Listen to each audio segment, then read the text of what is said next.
न्याय म्हणजे सत्याचा विजय. पण सत्य शोधायचं कसं? न्यायासाठीचा प्रवास सोपा आहे का? तुमच्या हक्कांची संपूर्ण माहिती आहे का? कायद्याचे गूढ उलगडणार, सत्य समजावून सांगणार तज्ञ वकील. महत्त्वाच्या कायद्यांपासून ते गुंतागुंतींच्या प्रकरणांपर्यंत स्पष्ट उत्तर, ठोस मार्गदर्शन. एक व्यासपीठ जिथे प्रत्येक प्रश्नाला मिळेल योग्य उत्तर. लवकरच येत आहे कायद्याचा नवा कट्टा, फक्त BBS न्यूज नेटवर्क 24 तासवर, जिथे प्रत्येक शब्दाला असतो न्यायाचा आधार.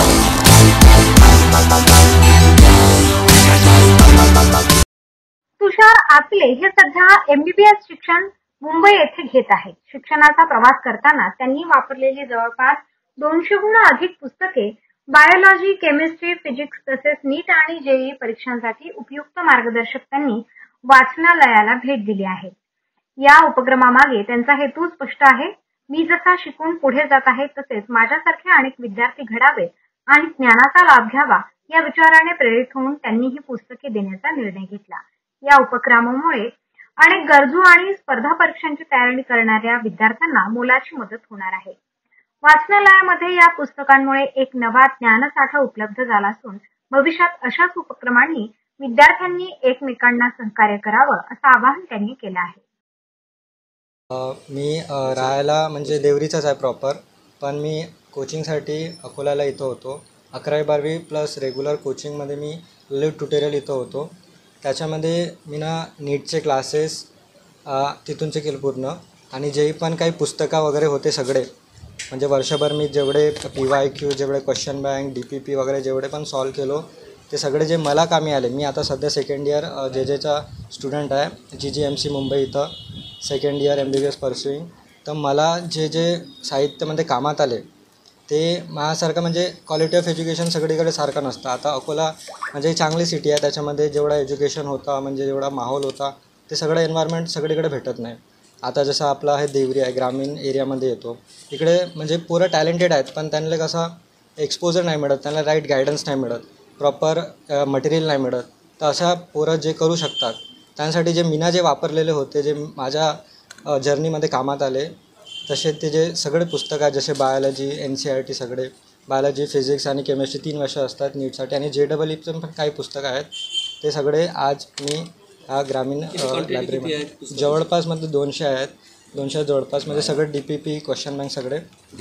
दीनबंधू ग्रामीण विकास संस्था देवरी हे इथं लायब्ररी आहे. इथं जे पोरं वाचतात त्यांच्या होपफुली ते कामात येणार ही आशा करतो आणि काही नाही जास्त पण 1-2 जरी निघले माझ्यासारखे पोरं तर ते खूप आभार होणार आणि देशाला सर्व्हिस करणार. नाशिक महानगरपालिकेच्या सार्वजनिक आरोग्य विभागाच्या वतीने जाहीर आवाहन. गुइलेन बॅरे सिंड्रोम अर्थात GBS ला घाबरू नका, पण दक्षता घ्या. पाणी उकळून प्या. स्वच्छ आणि ताजे अन्न सेवन करा. शिजलेले व न शिजलेले अन्न एकत्रित ठेवू नका. लक्षात ठेवा, अचानक पायात किंवा हातात कमजोरी किंवा लकवा, चालताना त्रास किंवा अशक्तपणा, बऱ्याच दिवसांपासून डायरिया अशी लक्षणे आढळल्यास त्वरित डॉक्टरांचा सल्ला घ्यावा व तात्काळ उपचार सुरू करावा. सार्वजनिक आरोग्य विभाग, मनपा नाशिक द्वारे जनहितार्थ प्रसारित. बीडच्या आष्टी येथील अनुष्का आणि तनुष्का या जुळ्या बहिणींनी 10वीच्या परीक्षेत चक्क गुण देखील सेम टू सेम मिळवले आहेत. 96% गुण मिळवल्याने या जुळ्या बहिणींची चांगलीच चर्चा होत आहे. आष्टी येथील अनुष्का आणि तनुष्का देशपांडे या दोघ्या जुळ्या बहिणी आहेत. 10वीचा निकाल जाहीर झाल्यानंतर गुणाच्या बाबतीत अनेक बातम्या ऐकल्या असतील, मात्र जुळ्या बहिणींनी जुळे गुण प्राप्त केल्याने यांची चर्चा होते. आष्टी शहरातील दत्त मंदिर परिसरात राहणाऱ्या धीरज देशपांडे यांच्या 2 जुळ्या मुलींनी कमालच केली. विशेष म्हणजे दोघींना नृत्याची आवड आहे. त्यामध्ये दोघी हुबेहूब नृत्य करतात. 10वीला सोबत अभ्यास केला, शाळेतही सोबत जायचे, पण वाटलं नव्हतं दोघींना एकसारखेच गुण मिळतील. निकाल लागल्यानंतर खूप आनंद झाला. दोघी एकमेकींच्या शंका निरसन करायचं, त्यामुळे चांगले गुण पडले असं अनुष्का हिने सांगितलंय. आई वडिलांनी आनंद व्यक्त करत दोन्ही गुणी लेकींचे औक्षण करून शाबासकी दिली. नाशिक महानगरपालिका सार्वजनिक आरोग्य विभागाच्या वतीने जाहीर निवेदन. शहरात वाढत्या तापमानामुळे उष्माघात अर्थात हीट स्ट्रोक होण्याची शक्यता नाकारता येत नाही. अशा वेळी उपचार न केल्यास डिहायड्रेशनमुळे मृत्यू ओढवू शकतो. म्हणूनच वाढत्या तापमानात फार वेळ कष्टाची कामे करणे टाळावे. उष्णता शोषून घेणारे काळ्या किंवा भडक रंगाचे कपडे वापरू नये. पाणी भरपूर प्यावे. बाहेर जाताना गॉगल्स, टोपी, छत्री इत्यादींचा वापर करावा. मळमळ, उलटी, थकवा येणे, ताप येणे अशी उष्माघाताची लक्षणे आढळल्यास त्वरित डॉक्टरांचा सल्ला घ्या. नाशिक महानगरपालिका नाशिकच्या वतीने जनहितार्थ प्रसारित.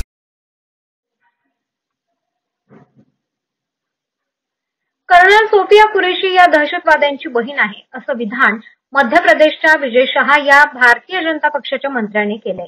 त्या पाठोपाठ समाजवादी पक्षाच्या रामगोपाल यादव यांनीही विंग कमांडर व्योमिका सिंग यांच्याबद्दल जातवाचक अवमानकारक विधान केले. हा संपूर्ण भारतीय सेनेचा आणि देशाच्या सन्मानाचा अवमान आहे. कर्नल सोफिया कुरेशी या आणि विंग कमांडर व्योमिका सिंग यांच्या कर्तृत्वावर संपूर्ण देशाला अभिमान आहे. ते तसे विधान म्हणजे देशाच्या सुरक्षेसाठी जीवाची बाजी लावणाऱ्या प्रत्येक जवानांचा आणि त्यांच्या कुटुंबियांचा अपमान करणं आहे. भाजपच्या राजकीय संस्कृतीचे हे लक्षण आहे. मालेगाव बॉम्बस्फोटातील आरोपी साध्वी प्रज्ञा सिंग सारख्या दहशतवादी व्यक्तीला संसदेत नेणाऱ्या भाजपाचा खरा चेहरा लोकांसमोर आलेला आहे. हमारी बहनों का अपमान नहीं सहेगा हिंदुस्तान असे प्रतिपादन यावेळी शिवसेना प्रवक्त्या जयश्री शेळके यांनी केलं आहे. सिंग ठाकूर यांना कर्नल सोफिया कुरेशी ह्या दहशतवाद्याची बहीण आहे अशा प्रकारचं अवमानकारक विधान करण्याचं काम भारतीय जनता पक्षाच्या मध्य प्रदेशच्या मंत्र्याने विजय शहा यांनी केलंय आणि त्याबद्दल माननीय सर्वोच्च न्यायालयाने त्यांना फटकारलं आहे. त्या पाठोपाठ समाजवादी पक्षाचे राम गोपाल यादव यांनीही विंग कमांडर व्योमिका सिंग यांच्याबद्दल जातवाचक अवमानकारक वक्तव्य केलेलं आहे. या देशाचं दुर्दैव आहे की जी लोक जबाबदार आहेत, जी लोक संविधानिक पदावर बसली आहे, तीच लोक इतक्या बेजबाबदारपणे धर्मावर आणि जातीवर आधारलेली वक्तव्य करून या देशाचं रक्षण करणाऱ्या सैनिकांचाच अवमान करण्याचं काम करतायत. कर्नल सोफिया कुरेशी असो किंवा विंग कमांडर व्योमिका सिंग असो, या दोन्ही वीर जवानांच्या कर्तृत्वावर आम्हाला सगळ्या भारतीयांना अभिमान आहे, विश्वास आहे. त्यामुळे अशा प्रकारची जातीवरून धर्मावरून वक्तव्य करून कृपया या देशामध्ये तेढ निर्माण करण्याचं काम करू नका. भारतीय जनता पक्षाचा खरा चेहरा हा आहे की हाच भाजपा आहे ज्या भाजपाने मालेगाव बॉम्बस्फोटाच्या आरोपी साध्वी प्रज्ञा सिंग ठाकूर यांना संसदेमध्ये पाठवलंय. हा भाजपाचा खरा चेहरा आज लोकांच्या डोळ्यासमोर पुन्हा येतोय.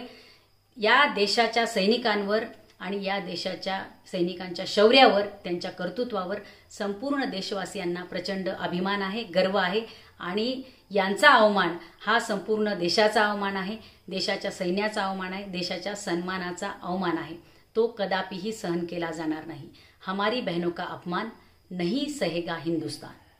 नाशिक महानगरपालिकेच्या सार्वजनिक आरोग्य विभागाच्या वतीने जाहीर आवाहन. गुइलेन बॅरेस सिंड्रोम अर्थात GBS ला घाबरू नका, पण दक्षता घ्या. पाणी उकळून प्या. स्वच्छ आणि ताजे अन्न सेवन करा. शिजलेले व न शिजलेले अन्न एकत्रित ठेवू नका. लक्षात ठेवा, अचानक पायात किंवा हातात कमजोरी किंवा लकवा, चालताना त्रास किंवा अशक्तपणा, बऱ्याच दिवसांपासून डायरिया अशी लक्षणे आढळल्यास त्वरित डॉक्टरांचा सल्ला घ्यावा व तात्काळ उपचार सुरू करावा. सार्वजनिक आरोग्य विभाग मनपा नाशिक द्वारे जनहितार्थ प्रसारित. काश्मीर येथील पहलगाम येथे झालेल्या पर्यटक हल्ल्याच्या निषेधार्थ तसेच तीनही सेना दलाच्या जवानांनी पाकिस्तानला त्यांच्यावर एअर स्ट्राईक करत त्यांना चोख उत्तर दिलेल्या जवानांच्या सन्मानार्थ देशभर तिरंगा रॅलीचं आयोजन करण्यात आले आहे. आज जळगावातही मंत्री गिरीश महाजन यांच्या उपस्थितीत तिरंगा रॅलीचं आयोजन करण्यात आले होते. भारत माता की जय, वंदे मातरमचा जयघोष करत तिरंगा रॅली जळगाव शहरातील विविध मार्गावरून मार्गस्थ झाली. या प्रसंगी ग्रामविकास मंत्री गिरीश महाजन, आमदार सुरेश गोळे यांच्यासह भाजप कार्यकर्त्यांची मोठ्या संख्येने उपस्थिती होती. बंधूंनो आणि भगिनींनो, आपल्याला माहिती आहे आज आपण राज्यभर, देशभर तिरंगा यात्रेचं आयोजन 3 दिवस केलेलं आहे. 22 एप्रिल रोजी तो भ्याड हल्ला अतिरेक्यांनी आमच्यावर केला. पहलगाम मध्ये आमचे 26 लोक जे टुरिस्ट होते ते विनाकारण या ठिकाणी झाडातीर्थ पडले. विनाकारण त्यांना त्याचा जीव गमवावा लागला आणि मुद्दामून कोर गोळी काढण्यासाठी पाकिस्तानने त्या ठिकाणी आपल्या 27 लोकांच्या प्राणांचा बळी घेतलेला आहे. आणि म्हणून त्याचं उत्तर आपल्या देशाचे पंतप्रधान, आपले तिन्ही सेना यांनी अतिशय कणखरपणे त्या ठिकाणी दिलेला आहे. मला वाटतं 3च दिवसामध्ये पाकिस्तानला सोळकुई पळव आपल्या सर्व जवानांनी, तिन्ही सर्व सेनांनी या ठिकाणी केलेला आहे. आणि म्हणून माननीय मोदीजींच्या मागे, आपल्या सर्व सैन्यांच्या मागे हा देश एकसंघपणे उभा राहिला. देशामध्ये एक टीमवर्क उभं राहिलं आणि संपूर्ण देशाने जवानांना सांगितलं की तुम लढो, आम्ही सगळे तुमच्या सोबत आहोत. पंतप्रधानांना सांगितलं, मोदीजींना, की तुम्ही लढा, आम्ही तुमच्या सोबत आहोत. आणि अतिशय शौर्य पराक्रम आपल्या जवानांनी त्या ठिकाणी केला. आणि एक सुद्धा माणूस, एक सुद्धा कॅज्युअलिटी आपली झाली नाही. फक्त बॉर्डरवर काही आपले सिव्हिलियन होते. सुरुवातीला गोळ्या काढण्यात आल्या, त्यावेळेला काही लोकांचे 7-10 लोकांचे प्राण त्या ठिकाणी गेले. परंतु जवळपास 100च्या वर अतिरेक्यांना त्या ठिकाणी आपण ठार मारलं. या ठिकाणी 9 लष्करी तळाची जी होती, अतिरेक्याची तळ जी होती, ती नेस्तनाबूत केली. अनेक एअरबेस आपण त्याचे नेस्तनाबूत केले. आणि पाकिस्तानला 3 दिवसामध्ये सर्व जगभर आम्हाला माफ करा, आमचं युद्ध बंद करा, आम्हाला माफ करा, भारताला समजा, अशा विनवण्या कराव्या लागल्या. आणि शेवटी या ठिकाणी युद्ध थांबलं. पुन्हा पंतप्रधानांनी सांगितलेलं आहे की आपण फक्त स्थगित केलेलं आहे, थांबलेलं नाही. या ठिकाणी पुन्हा जर तुम्ही कुरघोड्या केल्या, आमच्या निरपराध लोकांवर जर हल्ला केला, तर आता आम्ही पुढे पाकिस्तानचं नाव नकाशावरूनच काढून टाकू, असं साफ शब्दामध्ये या ठिकाणी पंतप्रधानांनी सांगितलं. आणि हे कुणाच्या भरोशावर सांगितलं? आमच्या जाबाज, आमच्या सेनेच्या भरोशावर, आमच्या सैनिकांच्या भरोशावर त्यांच्या ठिकाणी सांगितलं. आज आपली ताकद कशी वाढलेली आहे, किती वाढलेली याची कल्पना आता संपूर्ण जगाला आली. पाकिस्तानलाच नाही तर संपूर्ण जगाने बघितलेलं आहे की आम्ही स्वनिर्मित केलेले शस्त्रास्त्र, मग तोफ असतील, आमचे विमान असतील, आमचे रडार असतील, सर्वच या ठिकाणी आम्ही स्वतः तयार केलेलं आहे. आता आम्ही दुसऱ्याला अवलंबून नाही, आम्ही स्वबळावर सगळे तयार केलेलं आहे. आणि म्हणून आता भारत हा सक्षम झालेला आहे. हा स्वतःच्या बळावर आता आम्ही काही करू शकतो, कोणत्याही शत्रूशी आम्ही लढू शकतो, हे आम्ही या ठिकाणी दाखवून दिलेलं आहे. आणि म्हणून आज आपण त्याचंच प्रतीक म्हणून आम्ही सर्व जवानांच्या पाठीशी उभे आहोत, पंतप्रधानांच्या पाठीशी उभे आहोत, हे दाखवण्यासाठी देशभर तिरंगा यात्रेचं आयोजन या ठिकाणी केलेलं आहे. आपण मोठ्या संख्येमध्ये या ठिकाणी उपस्थित झालात, त्याबद्दल आपल्या सर्वांचे मी या ठिकाणी आभार व्यक्त करतो. पुन्हा आमचे जवान ज्यांनी या ठिकाणी देशासाठी काही, आपण गेल्या वर्षभरामध्ये काही धारातीर्थही पडलेत, अतिरेक्यांनी छुपा हल्ला केला, त्यांच्या प्रति आदरांजली व्यक्त करतो. ते 26 यात्रेकरूचे टुरिस्ट हे सुद्धा त्या ठिकाणी मृत्युमुखी पडले, त्यांच्या प्रति सुद्धा संवेदना व्यक्त करतो, त्यांना आदरांजली वाहतो आणि थांबतो. जय हिंद, जय महाराष्ट्र. नाशिक महानगरपालिका सार्वजनिक आरोग्य विभागाच्या वतीने जाहीर निवेदन. शहरात वाढत्या तापमानामुळे उष्माघात अर्थात हीट स्ट्रोक होण्याची शक्यता नाकारता येत नाही. अशा वेळी उपचार न केल्यास डिहायड्रेशनमुळे मृत्यू ओढवू शकतो. म्हणूनच वाढत्या तापमानात फार वेळ कष्टाची कामे करणे टाळावे. उष्णता शोषून घेणारे काळ्या किंवा भडक रंगाचे कपडे वापरू नये. पाणी भरपूर प्यावे. बाहेर जाताना गॉगल्स, टोपी, छत्री इत्यादींचा वापर करावा. मळमळ, उलटी, थकवा येणे, ताप येणे अशी उष्माघाताची लक्षणे आढळल्यास त्वरित डॉक्टरांचा सल्ला घ्या. नाशिक महानगरपालिका नाशिकच्या वतीने जनहितार्थ प्रसारित. साक्री तालुक्यात गेल्या 3 दिवसांपासून पिंपळनेर परिसर तसेच देश, शिरवाडे, सामोडे, बल्हाणे, शेवगे, कुडाशी आणि पश्चिम पट्ट्यात वादळी वाऱ्यासह मुसळधार अवकाळी पावसाने साक्री तालुक्यात मोठे नुकसान झाले आहे. या पावसामुळे उन्हाळी कांद्यासह इतर पिकांचेही मोठे नुकसान झाले असून शेत शिवारात पाणी साचल्याने शेतकऱ्यांचे मोठे आर्थिक नुकसान झाले आहे. साक्री तालुक्यातील चिकसे येथील अल्पभूधारक शेतकरी संतोष खैरनार यांच्या 1 एकरातील उन्हाळी कांद्यांचे मोठे नुकसान झाले आहे. त्यांनी सुमारे 160 ते 180 क्विंटल कांद्याची लागवड केली होती, ज्यासाठी त्यांनी हजारो रुपये खर्च केले होते. मजुरांची टंचाई असतानाही जास्त मजुरी देऊन त्यांनी कांदा काढला होता. मात्र काढलेला कांदा शेतातून चाळीत पोहोचवण्यापूर्वीच अवकाळी पावसाने थैमान घातले. प्लास्टिकच्या कागदाने झाकलेला असूनही शेतात साचलेल्या पाण्यामुळे त्यांचा संपूर्ण कांदा खराब झाला आहे. या नुकसानीबाबत बोलताना देश, शिरवाडे येथील नुकसानग्रस्त शेतकरी पुंडलिक वसंत शिंदे यांनी आपली तीव्र नाराजी व्यक्त केली. अवकाळी पावसामुळे झालेल्या या नुकसानीमुळे पश्चिम पट्ट्यातील अल्पभूधारक शेतकरी कर्जबाजारी होण्याची शक्यता निर्माण झाली आहे. शासनाने तातडीने या नुकसानीची दखल घेऊन शेतकऱ्यांना आर्थिक मदत करावी अशी मागणी जोर धरत आहे. माझं नाव पुंडलिक वसंत शिंदे, देश, शिरवाडे, तालुका साक्री, जिल्हा धुळे. मी कांदे लावलेले आहेत शेतात आणि पाण्याने खूप नुकसान केली माझी. उपडलेल्या कांद्याची खूप बिजवण होते आणि बाकीचे कांदे घोड्या लावलेल्या घोड्यांचे खूप नुकसान आहे. तरी मला नुकसान भरपाई हवी आहे. तरी कृषी सहाय्यक तलाठी यांनी आणि तहसीलदार यांनी पंचनामे करावे हीच माझी अपेक्षा आहे. आणि कसं जगावं, कसं खावं आणि कसं राहावं हेच समजत नाही, उमजत नाही. त्यामुळे ते सहकार्यांनी लवकर भावना व्यक्त करावी आणि गरिबाला मदत करावी. आणि जवळजवळ माझा 5 ते 5.5 लाखाचे नुकसान झालेले. खर्च केलेला आहे 5-5.5 लाख रुपये. ते 5 लाख म्हणजे ते आज लाख रुपये सुद्धा निघणार नाहीत. 1,000चे सुद्धा म्हणजे पूर्ण सडलेलं कांदे 1 लाख रुपये सुद्धा निघणार नाही असं नुकसान झालेले माझे. तरी माझी कळकळीची विनंती आहे, तरी तहसीलदार साहेबांनी लवकरात लवकर पंचनामे करावे. कृषी सहाय्यकांनी लवकरात लवकर पंचनामे करावे. सर्वांना हात जोडून विनंती आहे, लवकरात लवकर मदत हवी आहे मला. नाशिक महानगरपालिकेच्या सार्वजनिक आरोग्य विभागाच्या वतीने जाहीर आवाहन. गुइलेन बॅरे सिंड्रोम अर्थात GBS ला घाबरू नका, पण दक्षता घ्या. पाणी उकळून प्या. स्वच्छ आणि ताजे अन्न सेवन करा. शिजलेले व न शिजलेले अन्न एकत्रित ठेवू नका. लक्षात ठेवा, अचानक पायात किंवा हातात कमजोरी किंवा लकवा, चालताना त्रास किंवा अशक्तपणा, बऱ्याच दिवसांपासून डायरिया अशी लक्षणे आढळल्यास त्वरित डॉक्टरांचा सल्ला घ्यावा व तात्काळ उपचार सुरू करावा. सार्वजनिक आरोग्य विभाग मनपा नाशिक द्वारे जनहितार्थ प्रसारित. जिल्हाधिकारी कीर्ती किरण पुजार, कृषी संचालक सुनील बोरकर, विभागीय कृषी सहसंचालक लातूर विभाग लातूर साहेबराव दिवेकर व मुख्य गुणवत्ता नियंत्रण निरीक्षक प्रवीण देशमुख यांच्या मार्गदर्शनाखाली व जिल्हा अधीक्षक कृषी अधिकारी रवींद्र माने, कृषी विकास अधिकारी प्रमोद राठोड यांच्या नियोजनातून जिल्हास्तरीय व तालुकास्तरीय भरारी पथकाने संयुक्तपणे धाराशिव जिल्ह्यातील वाशी तालुक्यात एका शेतकऱ्याच्या कुक्कुटपालन शेडमध्ये विनापरवाना एकूण 456 पोते रासायनिक खत निदर्शनास आल्यामुळे आज पोलीस ठाणे वाशी तालुका वाशी जिल्हा धाराशिव येथे गुन्हा नोंद करण्यात आला आणि एकूण 4.61 लाख रुपये किमतीचा रासायनिक खतसाठा जप्त करण्यात आला. सदरील गुन्ह्याची फिर्याद राजाराम बर्वे, तालुका कृषी अधिकारी वाशी यांनी दिली. सोबत मोहीम अधिकारी DA गरगडे, जिल्हा गुणवत्ता नियंत्रण निरीक्षक धाराशिव प्रवीण पाटील, पंचायत समिती वाशी कार्यालयाचे कृषी अधिकारी अविनाश माळी, विस्तार अधिकारी कृषी श्रीकांत साळवे, तालुका कृषी अधिकारी वाशी कार्यालयातील गायकवाड साखरे हे होते.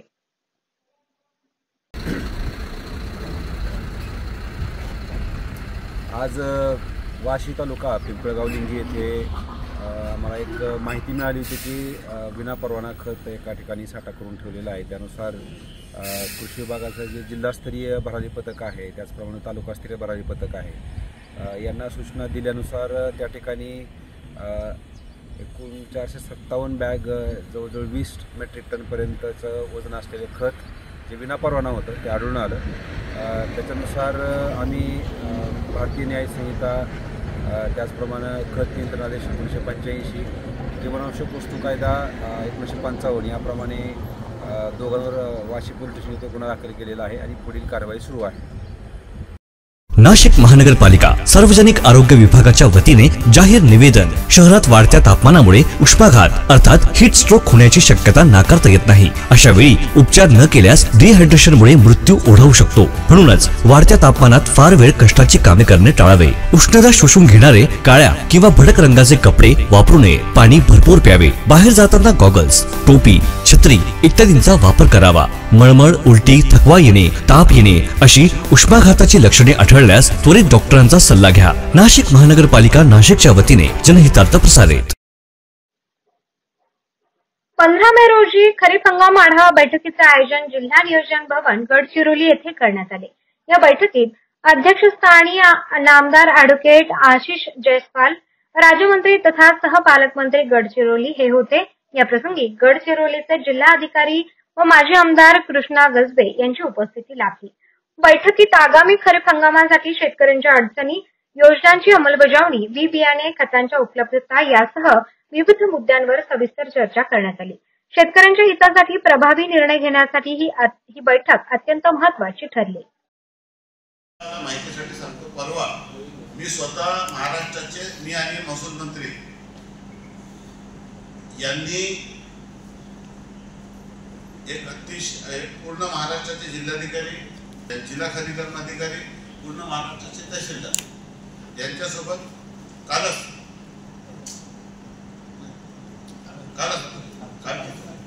सकाळीच मी विसी घेतली आणि 30 तारखेला आपल्या माहितीसाठी सांगतो, 30 तारखेला जेव्हा मी गडचिरोलीला होतो 1 तारखेचा झेंडावंदनसाठी, 30 तारखेला संध्याकाळी विजयवाड्याचा आढावा घेतला. 30 तारखेच्या रात्री 1 वाजता तो GR काढलेला आणि मी स्वतः त्या दिवशी माननीय महसूल मंत्र्यांशी रात्री 8-10 वेळा बोललो आणि इथं GR पूर्ण मसुदा मी तयार केला आणि त्याचा GR 30 तारखेला जो निघालेला आहे, त्या 30 तारखेच्या GR मध्ये आपण 3 मोठे निर्णय घेतले जे महाराष्ट्राच्या इतिहासात कधी झाले नाही आणि निर्णय झाले होते परंतु त्याची अंमलबजावणी झाली नाही. कारण की मी स्वतः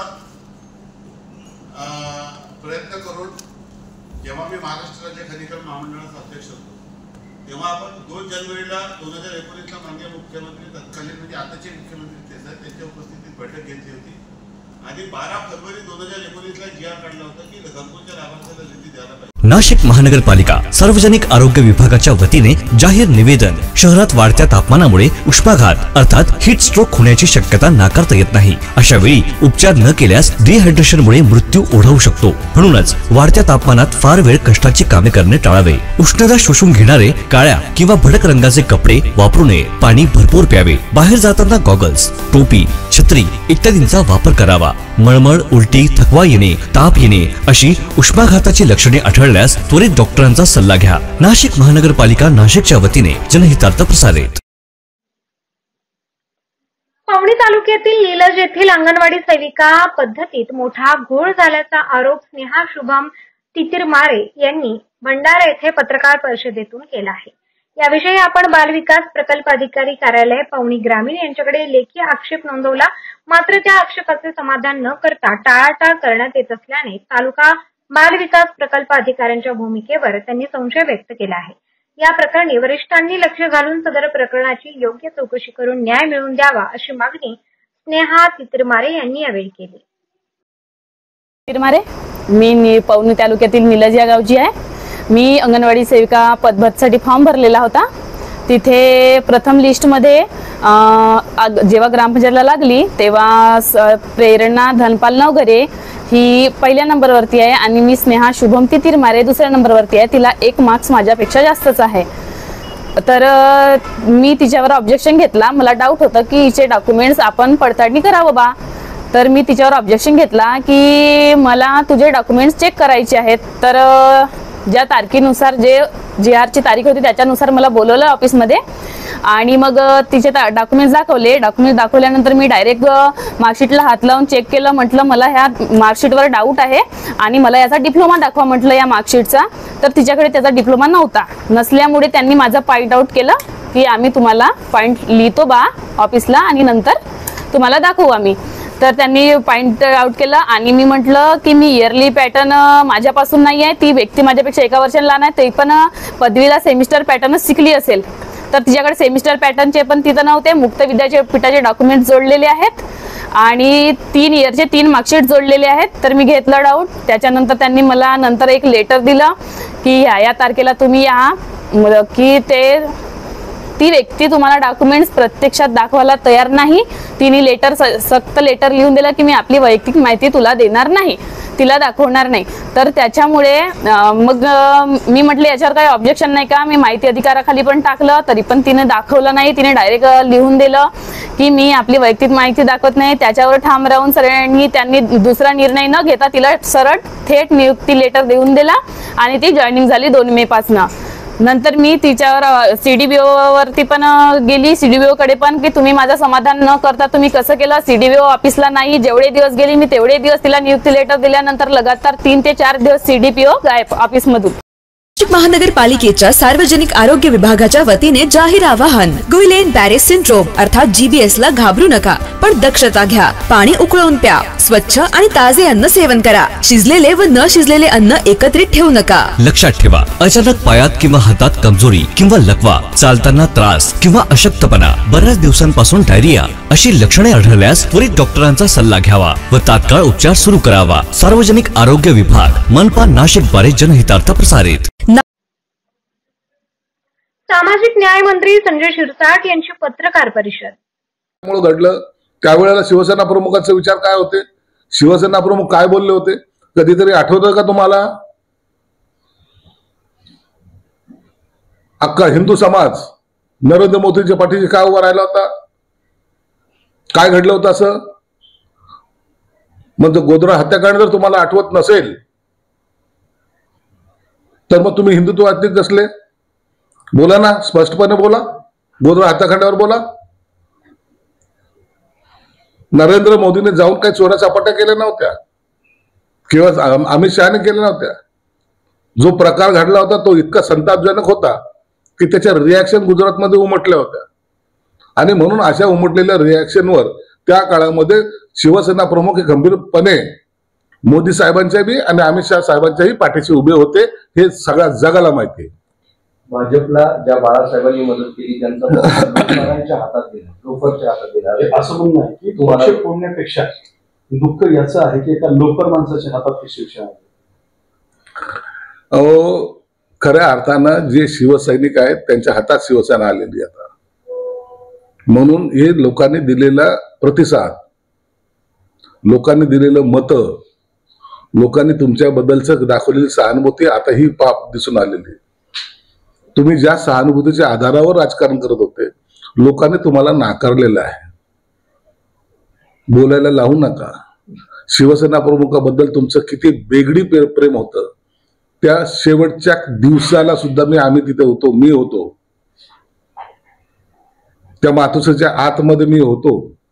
म्हणून आम्हाला बोलायला लावू नका, तोंड उघडायला लावू नका. नसता त्याचे परिणाम वाईट होतील. एवढं नाशिक महानगरपालिका सार्वजनिक आरोग्य विभागाच्या वतीने जाहीर निवेदन. शहरात वाढत्या तापमानामुळे उष्माघात अर्थात हीट स्ट्रोक होण्याची शक्यता नाकारता येत नाही. अशा वेळी उपचार न केल्यास डिहायड्रेशनमुळे मृत्यू ओढवू शकतो. म्हणूनच वाढत्या तापमानात फार वेळ कष्टाची कामे करणे टाळावे. उष्णता शोषून घेणारे काळ्या किंवा भडक रंगाचे कपडे वापरू नये. पाणी भरपूर प्यावे. बाहेर जाताना गॉगल्स, टोपी, छत्री इत्यादींचा वापर करावा. मळमळ, उलटी, थकवा येणे, ताप येणे अशी उष्माघाताची लक्षणे आढळल्यास त्वरित डॉक्टरांचा सल्ला घ्या. नाशिक महानगरपालिका नाशिकच्या वतीने जनहितार्थ प्रसारित.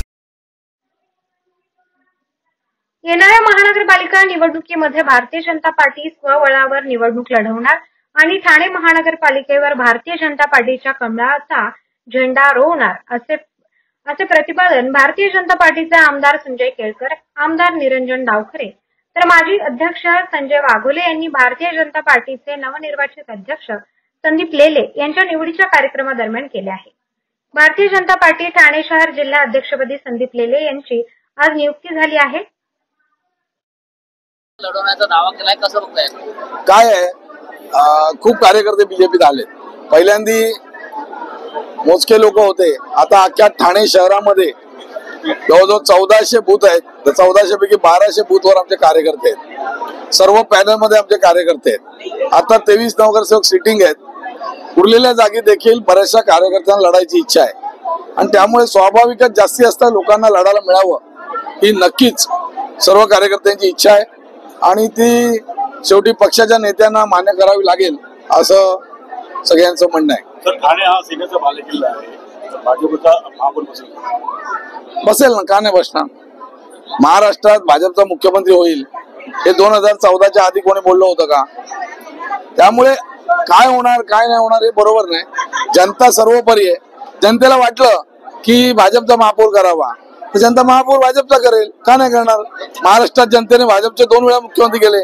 फडणवीस साहेबांना लोक विरोधकांनी टार्गेट केलं, त्यांना असं दाखवलं की त्यांच्यामध्ये काही क्षमता नाही, पण त्याच फडणवीस साहेबांना 132 सीट देऊन महाराष्ट्राचं मुख्यमंत्री केलं ना जनतेने. ज्या महाराष्ट्र काँग्रेसचा गड होता त्या 2014 साली देखील सगळ्यात मोठा पक्ष म्हणून भाजप पुढे आला. मग ठाण्यात काय नाही होणार, वेगळं काय आहे? सगळं तेच आहे, तीच माणसं आहेत. आम्हाला नीट काम करायला लागेल. आम्ही नीट काम केलं तर लोक आमच्याबरोबर येईल. आम्ही कुठे कमी पडत असतो तर लोक येणार नाहीत. आमची जबाबदारी आहे ती. महापौर आमचा बनवणं आणि लोकांनी मतं देणं ही आमची जबाबदारी आहे. आम्ही ती पार पाडू.